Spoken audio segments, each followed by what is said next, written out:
नमस्कार दोस्तों, फिल्मी लोग में आपका बहुत बहुत स्वागत है। मैं हूं राकेश सैनी। आज हम बात करते हैं how to write screenplay in 15 days के डे 2 के बारे में। डे 2 में हम बात करेंगे कि हमें राइटिंग स्टार्ट करने से पहले क्या क्या प्रिपरेशन करनी चाहिए और कैसे आपको राइटिंग स्टार्ट करनी चाहिए।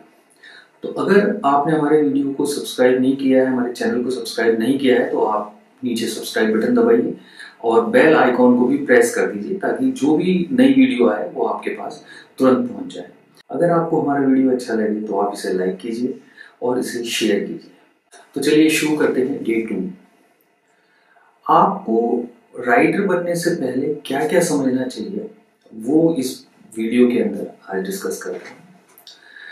सबसे पहले तो राइटर्स भी दो तरह से मैं उनको कैटेगराइज कर सकते हैं कि एक तो एमेच्योर, जिनको कभी कभार शौक में लिखते हैं या कभी कुछ लिख दिया कभी नहीं लिखा, कोई बात नहीं। दूसरा प्रोफेशनल, जो आप अगर अपने राइटिंग को अपने कैरियर के हिसाब से देखना चाहते हैं तो आप प्रोफेशनल श्रेणी में आते हैं।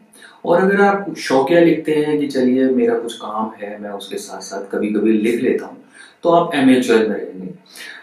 एक अपनी सुविधा के लिए हम इसको बाइफरकेट कर रहे हैं। तो अभी अगर आप प्रोफेशनल बनना चाहते हैं, आप पेशा बनाना चाहते हैं राइटिंग को, आप इससे अपनी जीविका का साधन बनाना चाहते हैं, तो आपको उसमें कुछ अपने अंदर भी परिवर्तन करने चाहिए। जैसे आपको एक अपना टाइम टेबल बनाना चाहिए कि मुझे इस टाइम पर लिखना ही है। अब वो जरूरी नहीं है कि आप किस टाइम पर, जो आपको अच्छा लगता हो टाइम, आप उस टाइम पर एक अपना टाइम बनाइए और उस टाइम पर आप बिल्कुल लिखिए। आप जब रोज लिखेंगे तो आपकी आदत बनेगी और वो आपको आगे तक काम आएगी। राइटर के टाइमिंग के साथ साथ आपको एक चीज और भी कोशिश करनी चाहिए जिसका आप चयन कर सकें कि आप जब भी लिखते हैं या जब भी आप कुछ इस तरह का राइटिंग का प्रोसेस करते हैं तो वो कौन सी जगह है जहां आप सबसे ज्यादा सुकून महसूस करते हैं और आप अच्छी तरह से लिख सकते हैं। वो आपकी राइटिंग टेबल भी हो सकती है, वो एक सोफा भी हो सकता है, वो आपका बेड भी हो सकता है। मैंने देखा है बहुत से लोग जो हैं वो अपना लैपटॉप लेकर बेड पर लेट कर लिखते हैं, बहुत से राइटिंग टेबल पर बैठ कर लिखते हैं, बहुत से हाथ से लिखना ज्यादा पसंद करते हैं, टाइप करना उतना पसंद नहीं करते। सबकी अलग अलग वो होती है, उससे कोई फर्क नहीं पड़ता है। आप किसी भी लैंग्वेज में लिखिए, कुछ भी लिखिए, लेकिन आप लिखिए, तभी आप राइटर बन सकते हैं, अदरवाइज आप राइटर नहीं बन पाएंगे। तो एक तो आप में कंसिस्टेंसी होनी चाहिए, मतलब जब आप राइटर बनने की आपने सोच लिया है तो आप सबसे पहले एक अपना टाइम टेबल शेड्यूल बनाइए कि मेरे को इस टाइम से इस टाइम तक लिखना ही है। और दूसरा, आपको किस जगह पर लिखना है उस जगह को आप चयन कीजिए। साथ में आप अपने आसपास दोस्तों को सबको बता दीजिए कि भाई इस टाइम मैं लिखता हूँ, इस टाइम मेरा वर्किंग आवर है, तो इस टाइम मुझे डिस्टर्ब ना किया जाए जब तक कोई बहुत ज्यादा जरूरी चीज ना हो। ये सब करने के बाद अब राइटिंग शुरू कैसे होती है। एक चीज मैं और कहना चाहता हूँ कि जब हम इस सीरीज में आगे बढ़ते जाएंगे तो मैं चाहता हूँ कि आप एक स्क्रीन प्ले ही लिखते जाएं साथ साथ। तो सबसे पहले जो आपको किसी भी स्क्रीन प्ले को लिखने के लिए या किसी स्टोरी को डेवलप करने के लिए क्या चाहिए, तो वो हम जब एक बात इसमें हर वीडियो में चर्चा करेंगे, तो उसके साथ साथ अगर आप उसको एक स्क्रीन प्ले के हिसाब से या एक स्टोरी के हिसाब से लिखते रहेंगे अपने पास, तो वो ज़्यादा आपके लिए बेनिफिशियल रहेगा। तो जब भी कोई हम लिखना शुरू करते हैं या कोई भी स्क्रिप्ट या स्क्रीन प्ले पर काम करते हैं तो उसके पीछे एक आइडिया होता है। तो राइटिंग के लिए सबसे पहले एक आइडिया की बहुत जरूरत है जिसके ऊपर आप राइटिंग करते हैं। और वो आइडिया कहीं से भी आ सकता है, वो आपका अपना हो सकता है किसी प्रोडक्शन हाउस से आपको दिया गया हो कि हमें इस आइडिया के ऊपर फिल्म बनानी है, आप इसके ऊपर स्टोरी लिखिए। तो उस केस में क्या होगा कि जो तो आपने अब तक लिखा है या जो कुछ भी आपके पास स्क्रिप्ट्स हैं उन सब से उनको कोई सरोकार नहीं है, आप उनके हिसाब से आप उनकी स्क्रिप्ट लिख दीजिए।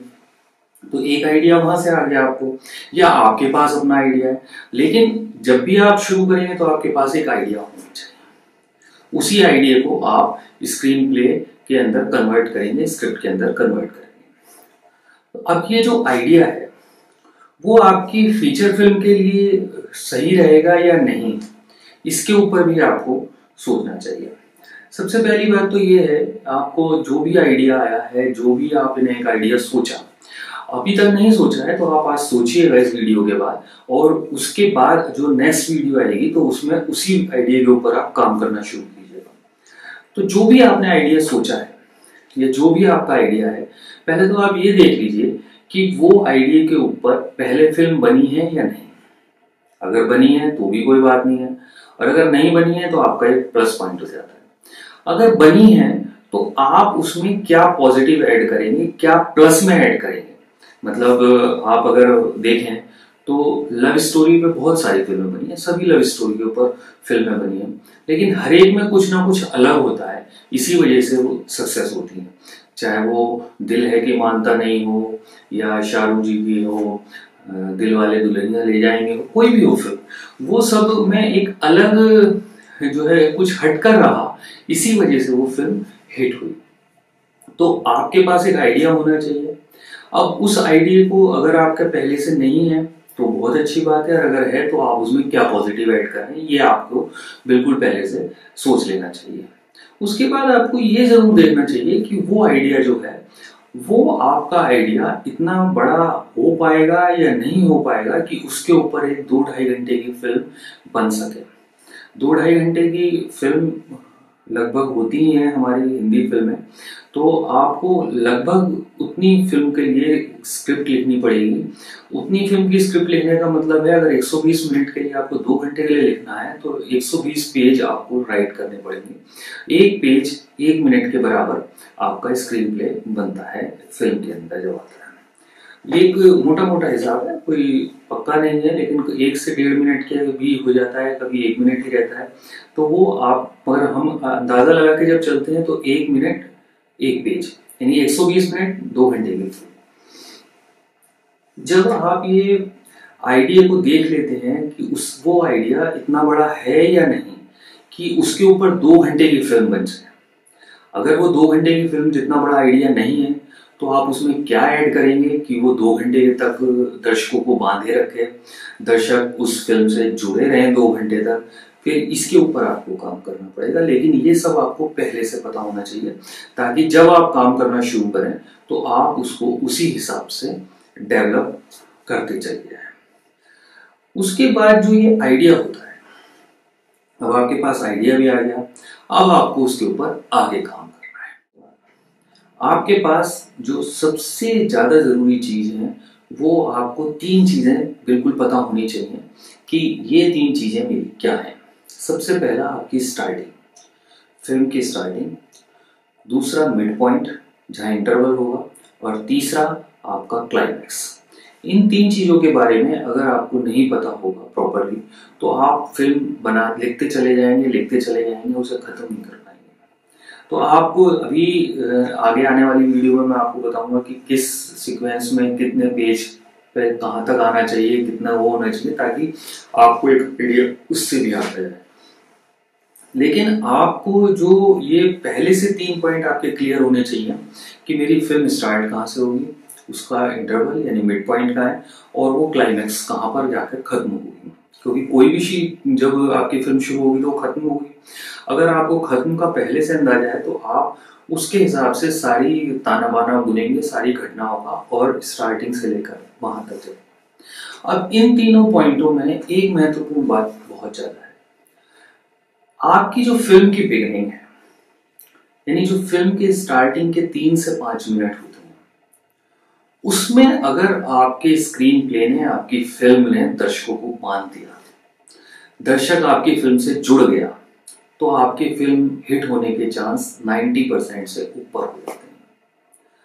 अगर आपकी फिल्म में पहले 3 से 5 मिनट के बीच में दर्शक नहीं जुड़ पाता है, वो उसमें बिल्कुल इन्वॉल्व नहीं हो पाता है आपकी कहानी के साथ, तो उसके फेलियर होने के चांस 50% से ज्यादा होते हैं।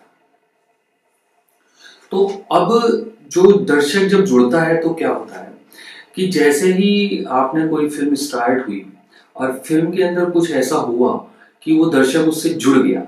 तो जब वो जुड़ जाता है तो वो उस फिल्म के साथ बहता चला जाता है, आपके स्क्रीन प्ले के साथ, और वो उसमें जुड़ाव महसूस करता है।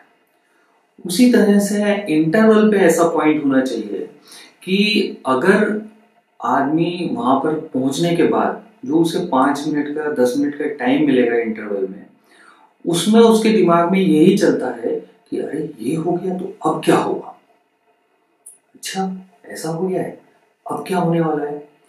जब उसके दिमाग में ये चलेगा क्यूरोसिटी, जब तक उसके दिमाग में क्यूरोसिटी नहीं रहेगी तब तक आपका स्क्रीन प्ले उतना अच्छा नहीं बन पाएगा।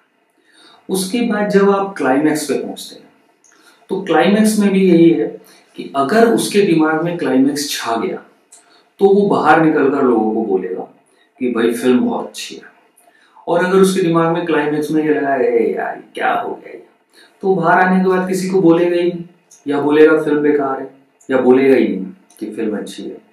तो ये माउथ पब्लिसिटी जो है वो बहुत ज्यादा जरूरी होती है फिल्म के लिए। आप चाहे कि फिल्म का कितना ही प्रचार कर लें, कितना ही पैसा प्रमोशन पर लगा दें, लेकिन ये जरूरी नहीं है कि फिल्म देखने के बाद अगर दर्शक को वो सही नहीं लगी तो वो बाहर आके जैसे ही नेगेटिव पब्लिसिटी करेगा तो आपके जो करोड़ों रुपए फिल्म की पब्लिसिटी में लगे हैं वो सब बराबर, कोई फायदा नहीं होने वाला उसका।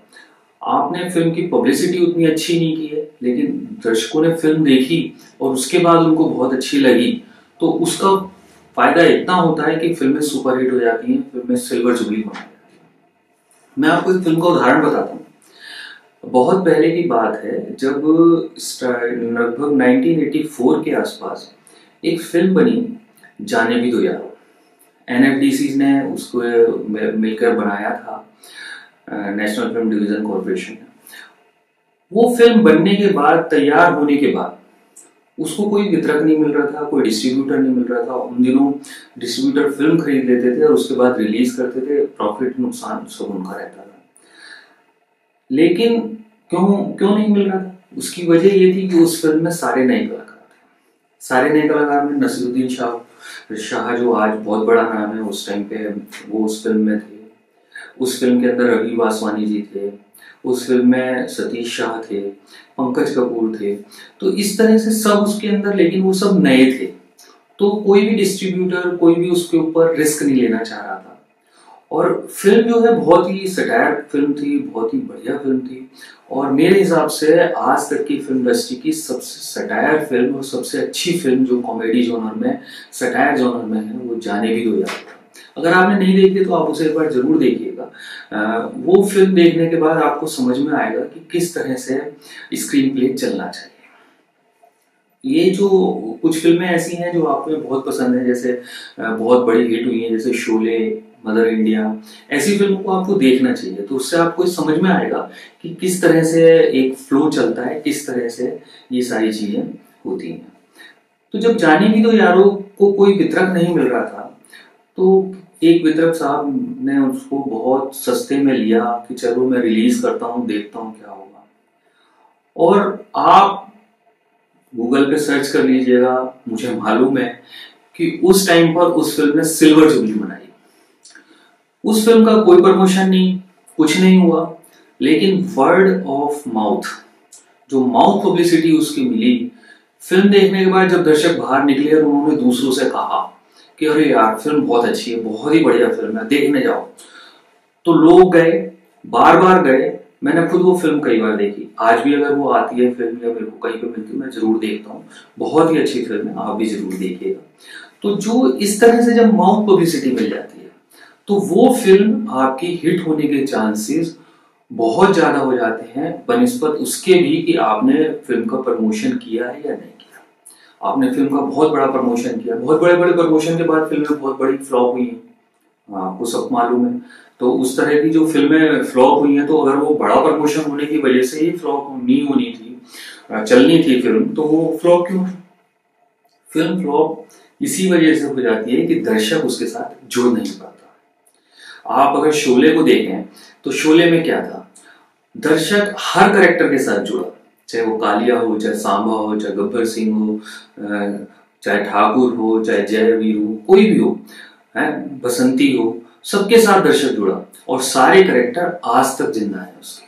चाहे वो अंग्रेजों के जमाने का जेलर हो, या लकड़ी की टाल वाला जगदीप सर। तो सारे करेक्टर जो हैं आज तक उसके जिंदा हैं सिर्फ इसी वजह से क्योंकि उसके स्क्रीन प्ले पे बहुत अच्छा काम हुआ और वो हर चीज को बहुत अच्छी तरीके से पिक्चराइज किया गया। तो स्टार्ट करने से पहले सबसे पहले आपको क्या करना है, आपके पास आइडिया होना चाहिए। आइडिया आपका एक यूनिक हो तो बहुत अच्छा है, अगर नहीं होता तो फिर आप उसमें क्या अपनी तरफ से प्लस ऐड कर रहे हैं ये आपको पता होना चाहिए। उसके बाद आपका वो आइडिया बड़े पर्दे के हिसाब से है या नहीं ये आपको पता होना चाहिए। और इन सब के बाद आपकी स्टार्टिंग पॉइंट क्या है, मिड पॉइंट क्या है और एंड पॉइंट क्या है ये आपको बिल्कुल क्लियर होना चाहिए पहले से ही। इन सब के बाद आपका करेक्टर डेवलपमेंट, आपके कितने सीक्वेंस होते हैं, ये सब चीजें इसके बाद आती हैं, किस तरह की सीक्वेंस बननी है, क्या बननी है, वो सब बाद में चलेंगी। लेकिन ये तीनों चीजें आपकी बिल्कुल क्लियर होनी चाहिए। तो आज के हिसाब मतलब आज जो हमने वीडियो में बात की उसके हिसाब से आपको आज क्या करना है कि एक तो आपको अपना टाइम निश्चित करना है कि मेरे को इतने घंटे राइटिंग करनी है। दूसरा, आपको कहाँ बैठकर राइटिंग करनी है, किस कॉर्नर पर, किस जगह पर आपको अच्छा लगता है आप वहां बैठ के राइटिंग कीजिए। उस टाइम पे कीजिए जब आपको अच्छा लगता है, दिन रात सुबह शाम जो भी आपको सही लगता है उस टाइम पे कीजिए। उसके बाद आपका आइडिया जो है वो किस तरह का है उसको आप आइडेंटिफाई कीजिए। आपका आइडिया अगर यूनिक है तो बहुत अच्छा है, अगर नहीं है तो आप उसमें क्या यूनिकनेस कर सकते हैं पहला ये सोचिए। उसके बाद उसके तीनों पॉइंट स्टार्टिंग, मिड और क्लाइमैक्स, इन तीनों पे काम कीजिए कि ये मेरे कैसे कैसे होंगे, क्या होगा। फिल्म स्टार्ट होगी यहाँ से यहाँ तक इंटरवल होगा और यहाँ आके खत्म होगी, ताकि दर्शक जब निकलेगा तो उसके दिमाग में फिल्म छाई होनी चाहिए। तो आज की वीडियो के लिए इतना ही। आज आप बैठकर इन सब चीजों के ऊपर कीजिए। जो नेक्स्ट वीडियो आएगी उसमें आपको बताऊंगा कि किस तरह से सीक्वेंस बनती हैं और हर सीक्वेंस की जो 9 एसेंशियल सीक्वेंस होती हैं उनकी कैसे कैसे आपको लिखना चाहिए और कितने पेज में एक सीक्वेंस खत्म हो जानी चाहिए। नमस्कार। आपको ये वीडियो कैसी लगी आप हमें जरूर कमेंट में लिख के बताइए। अगर आपको अच्छी लगी है तो आप इसे लाइक कीजिए, आप इसे शेयर कीजिए। अगर आपने हमारा चैनल सब्सक्राइब नहीं किया है तो आप नीचे सब्सक्राइब बटन दबाइए और बेल आइकॉन को प्रेस करना ना भूलें, ताकि जो भी वीडियो हम डालें वो सबसे पहले आपके नोटिफिकेशन में आ सके।